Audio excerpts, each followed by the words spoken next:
Nada en la vida es para ser temido, es solo para ser comprendido. Ahora es el momento de entender más, de modo que podamos temer menos. Marie Curie. Bendiciones para todos. Les saluda su facilitadora Nuris Raquel Ureña Vadillo, quien les acompañará en esta materia de investigación educativa, primera parte, en su unidad 1, Origen de una investigación. Iniciemos con nuestro tema. Será sobre el origen de la palabra investigación. Recorrer ya los caminos trazados, repasar las huellas de la ciencia y reconstruir en nuestras mentes lo recorrido. La definición del siglo XII y XIII cuando primó la sabiduría milenaria. Vemos también aquí en pantalla cuando hacemos un poquito de memoria de qué es la investigación. Nos remontamos en la revolución científica del siglo XVI, cuando llegan las ciencias nuevas y un nuevo significado le vamos dando en cuanto a la búsqueda de lo desconocido. En la Edad Media, la investigación ha sido parte esencial de la ciencia desde Aristóteles. Se incorporó entonces el saber científico de la educación, siendo parte así de una disciplina de estudio. En el siglo XIX fusionaron en un único espíritu la investigación y la docencia.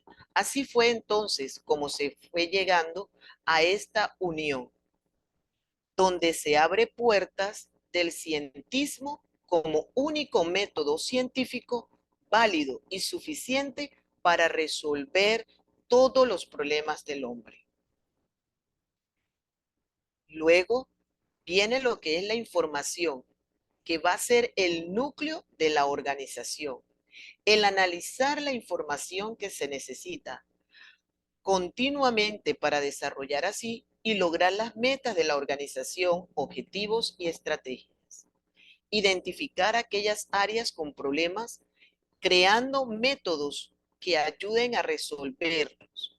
Finalmente, el método de investigación científica va a ser ese conjunto de herramientas para llevar a cabo procesos investigativos de una manera rigurosa y controlada.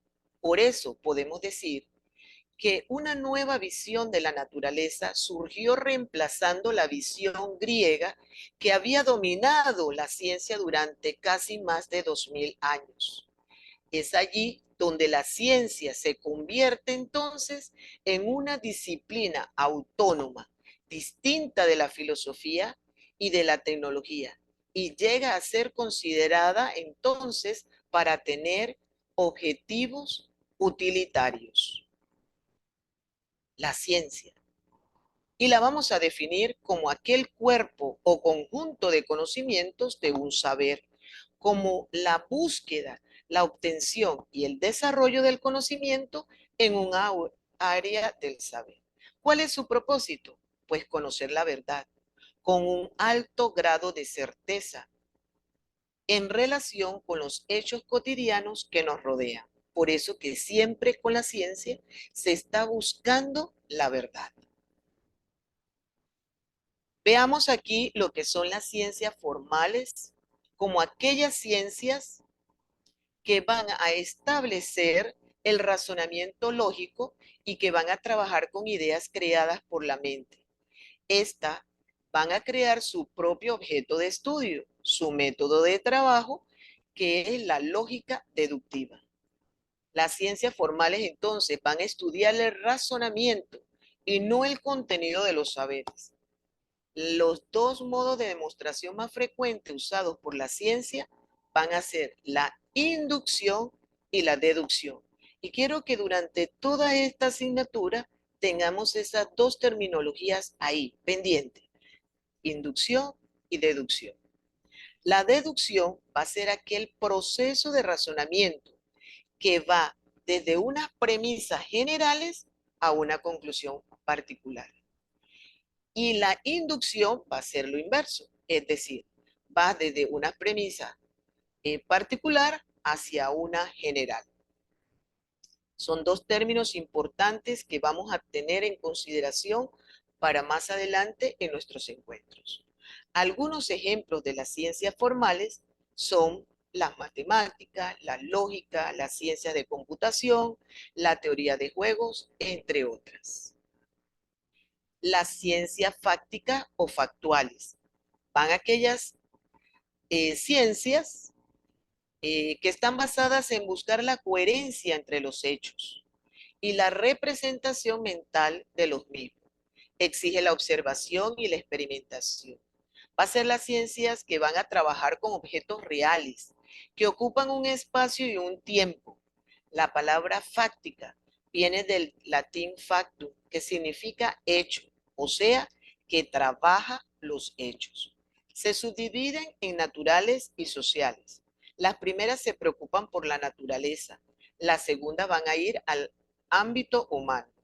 Algunos ejemplos de ellas tenemos la física, la química, la fisiología, la biología, la historia, la sociología, entre otras ciencias. Las ciencias formales entonces van a estudiar el saber en contraposición a las ciencias factuales que estudian el ser. Hablemos ahora sobre el método experimental. El método del investigador va a intervenir sobre el objeto de estudio, modificando a este directa o indirectamente para crear las condiciones necesarias que van a permitir revelar sus características fundamentales y sus relaciones esenciales, bien sea, esto estamos hablando del método experimental. Van a aislar el objeto y las propiedades que estudia de la influencia de otros factores, reproduciendo objetos de estudio en condiciones controladas, modificando las condiciones bajo las cuales tiene lugar el proceso o fenómeno que se estudia. Así, los datos son sacados de la manipulación sistemática de variables en un experimento. Esto es lo que hace diferente al método experimental y aquí lo vemos en un ejemplo sencillo y nos presenta aquí en la pantalla que es común a todas las ciencias, aunque aquí nos vamos a entrar en este método con cuestiones básicas. En primer lugar, tenemos que formular una hipótesis. Por ejemplo, los niños de un jardín, de un kinder, de infantil, que ven imágenes violentas, tienden a reproducir conductas violentas. En segundo lugar, tiene que producirse el experimento. Primero la hipótesis, luego producirse el experimento. Es decir, vamos a hacer que un grupo de niños de jardín, de kinder, vean esas imágenes. Su conducta deberá cambiar y hacerse más violenta. A su vez, un grupo de control o referencia neutro que no van a ser imágenes violentas en principio, sino que van a ir cambiándose poco a poco en su comportamiento. Allí vemos cómo en este método experimental hay una manipulación para obtener la hipótesis. En tercer lugar, en este mismo ejemplo, podemos ver que se produce el cambio para que se pueda prevenir así y comprobemos y entonces lograr que haya un efecto en el grupo de los niños espectadores que rompen cosas y que hacen gala de la conducta violenta. En cambio, el otro grupo, control, neutro, no cambia su actitud. Concluimos entonces con este ejemplo que se produce el cambio de conducta esperable y así se termina el experimento. Esto es entonces el método experimental. Hablemos un poquito y tengamos claro qué significa método. Primero, como ese procedimiento que se sigue en la ciencia para hallar la verdad y enseñarla. ¿Qué es científico? Es lo que tiene que ver con las exigencias de precisión y objetividad propias de la metodología de la ciencia. Uniendo los dos términos, método científico.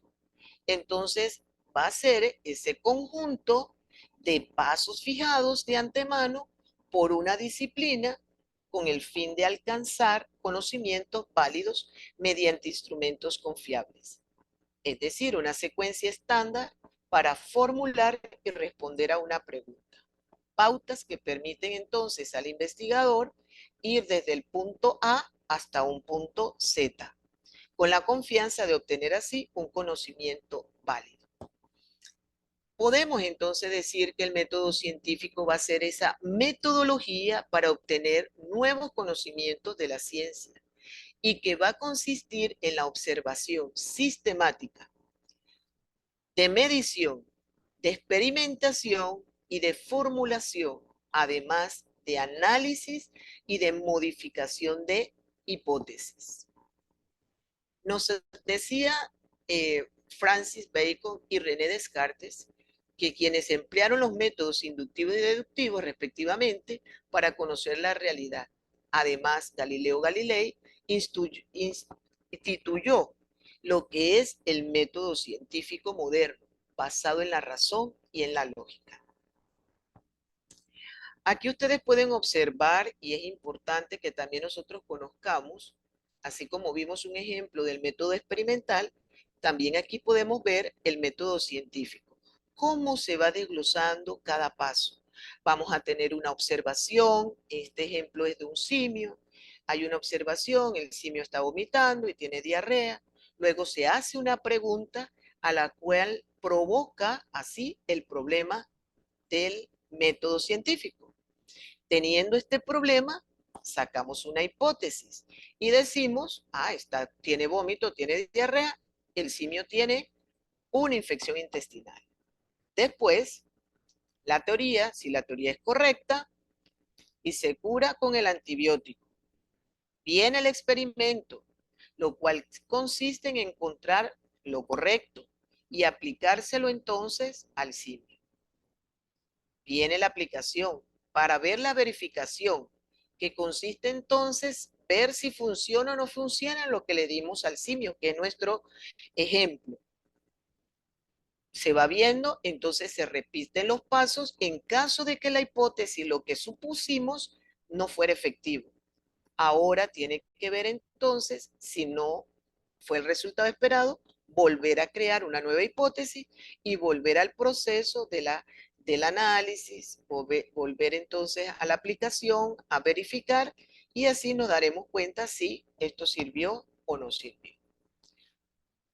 Esos serían entonces aquellos pasos que tienen el método científico. Pautas detalladas para ir verificando. Pero miren las palabras que hemos utilizado. Hemos visto el título, hemos visto el problema, hemos visto la hipótesis, hemos verificado, tenemos resultados, tenemos conclusiones. ¿Qué y cuáles son aquellas características que enmarcan el método científico? Va a tener que ser fáctico, o sea que hay una referencia empírica y se ciñe a los hechos. No supongo, yo no es que creo, sino que voy a los hechos. Otra de sus características es que trasciende los hechos, se logra una mejor interpretación de la realidad que va más allá de las apariencias. Hay una verificación empírica, lo emplea para dar esa respuesta a los problemas planteados. Hay una correctividad, o sea que hay una autocorrectivos que se van a ajustar a las propias conclusiones y vamos entonces así lograr tener esos avances en los conocimientos y en los procedimientos. Tenemos una formulación de tipo general que va a buscar establecer leyes o generalidades. Y tenemos sus objetivos, que van a evitar la distorsión o manipulación de la información o caprichos del investigador. Todas estas características las vimos ahorita en el ejemplo del simio. Pero, ¿quién hace? ¿Quién aplica este método científico? Lo que veníamos diciendo desde el principio, la investigación. Investigar va a ser esa actividad que requiere una serie de condiciones, responsabilidades, metodología, intereses, pero sobre todo, para uno poder investigar, debe de ser disciplinado. Toda investigación necesita disciplina. Entonces yo les hago estas preguntas. ¿Tendrá usted esa disciplina para ser un buen investigador? ¿Le interesaría a usted adquirir esa habilidad investigativa, ese sentido de responsabilidad, tener esa metodología, tener ese interés? ¿Ha hecho usted en algún momento de su vida un diseño de investigación?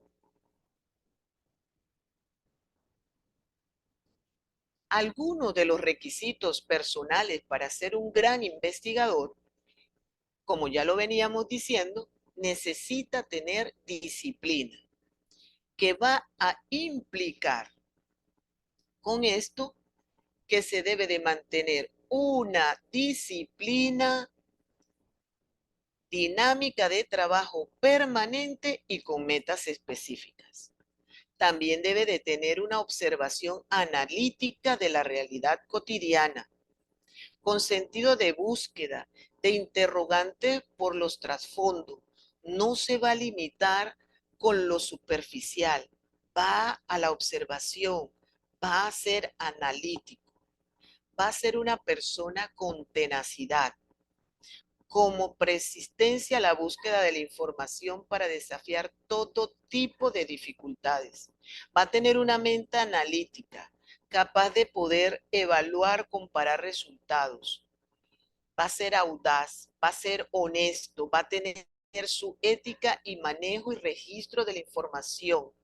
No va a hacer plagio de nada, no va a transferir una información que viene de otros, sino que van a ser sus propios resultados.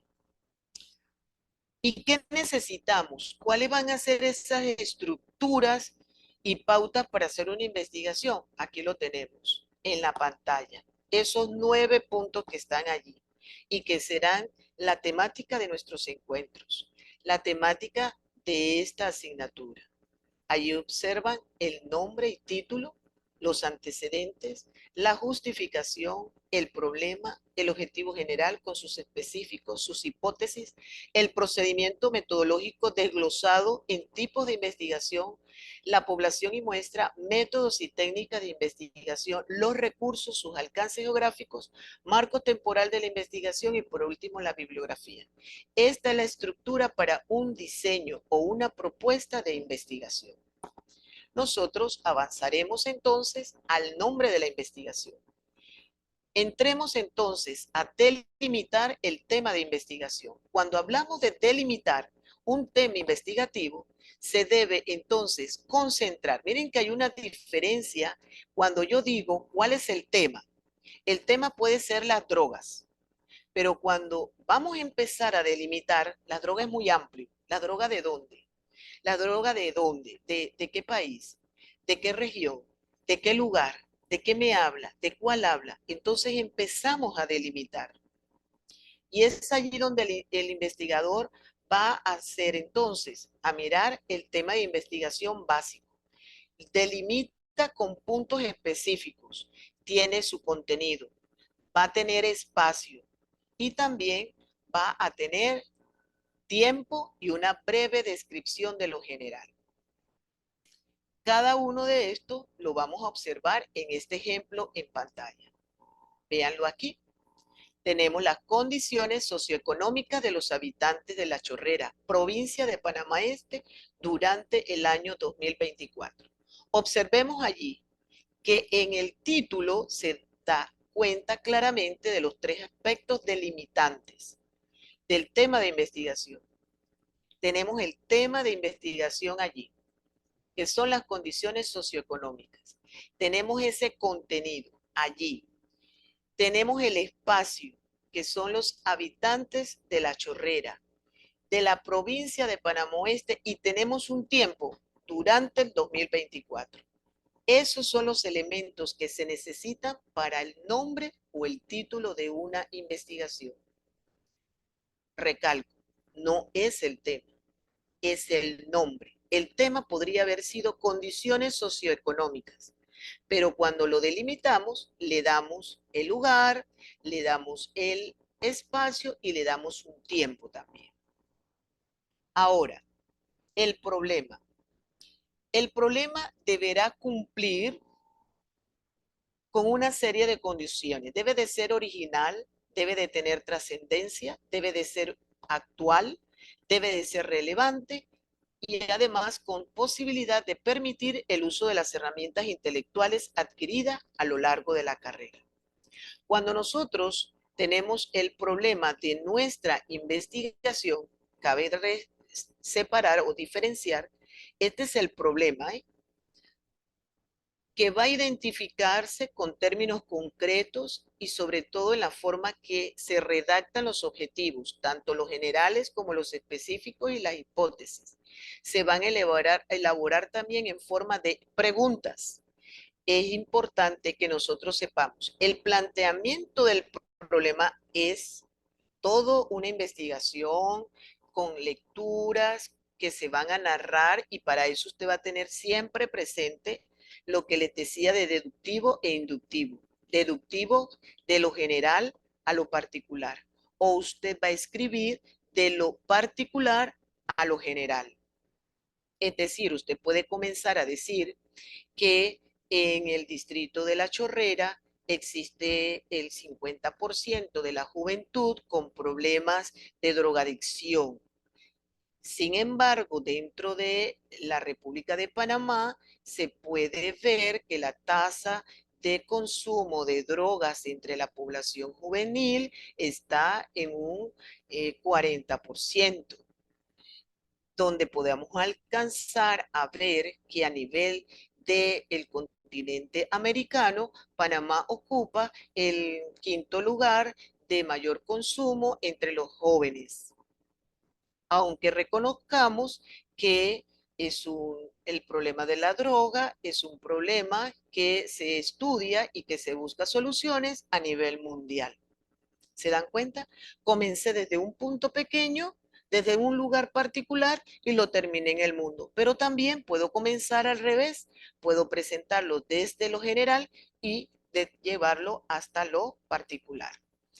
Ese es el planteamiento del problema, que es un texto que yo tengo que escribir, pero cuando yo termino con la interrogante o la pregunta, entonces lo hago con signos de interrogación al inicio y al final. Y allí yo les pongo algunos encabezados que les pueden ayudar de manera clara, específica y que les van a ser súper importantes al elaborar el problema, la formulación del problema. Aquí tenemos algunos ejemplos, cuáles son los factores particularmente sociales presentes en el ambiente laboral, responsables de los índices de accidentabilidad que presentan los trabajadores de la construcción. Ahí hay dos más que también pueden ayudar y orientarles. Entre los tipos de investigación, ellos van a depender de los objetivos, preguntas y estados de conocimiento sobre el tema. Tenemos aquí precisamente, según su propósito, tenemos las investigaciones teóricas que van a buscar conocimiento general sin aplicar prácticas. Hay también investigaciones aplicadas que van a ser las que tienen como objetivo encontrar estrategias para lograr un fin específico. Tenemos las que, según la manipulación de variables, está la investigación experimental, que van a manipular las variables para medir su efecto. Tenemos la investigación cuasi experimental, que son las que manipulan las variables, pero sin control total de las condiciones. Tenemos la investigación no experimental, que no manipula variables, solo las observa. En cuanto al tipo de investigación de datos, mencionamos las cualitativas y las cuantitativas, siendo las cualitativas la que recolecta datos sin medición numérica para describir preguntas de investigación. Y las cuantitativas recolectan datos numéricos para probar hipótesis con base en la medición numérica y el análisis de estadísticos. Y tenemos, según el alcance, Tenemos investigaciones explorativas, descriptivas, correlacionales, explicativas. Estas son de las que más utilizamos en nuestras investigaciones. ¿Por qué? Porque las explorativas examinan un tema poco estudiado. Las descriptivas buscan especificar propiedades, características y rasgos importantes de cualquier fenómeno que se analice. Las correlacionales van a asociar variables y las explicativas están dirigidas a responder por las causas de los eventos y fenómenos físicos o sociales. Y por último tenemos las investigaciones de contexto. Estas van a ser investigaciones de campo, que es la que recolectan directamente las realidades donde ocurren los hechos, sin manipular o controlar variables. Y tenemos la investigación bibliográficas o documentales, que son las que van a analizar la información escrita sobre un tema en libros, revistas o documentos. El tipo de investigación que nosotros elijamos dependerá de la pregunta de investigación, de sus objetivos y alcances de estudio. Lo ideal es combinar, podría hacerse algunos tipos y así entonces poder adecuarlos a las fuentes que vamos a estar consultando. Antes de terminar, quiero volverles a recordar la frase con la que iniciamos y la que les recordamos, para que así nuestros momentos de encuentro sean sumamente importantes y podamos así llegar al éxito de este módulo. Nada en la vida es para ser temido, es solo para ser comprendido. Ahora es el momento de entender más, de modo que podamos temer menos. Gracias. Bendiciones.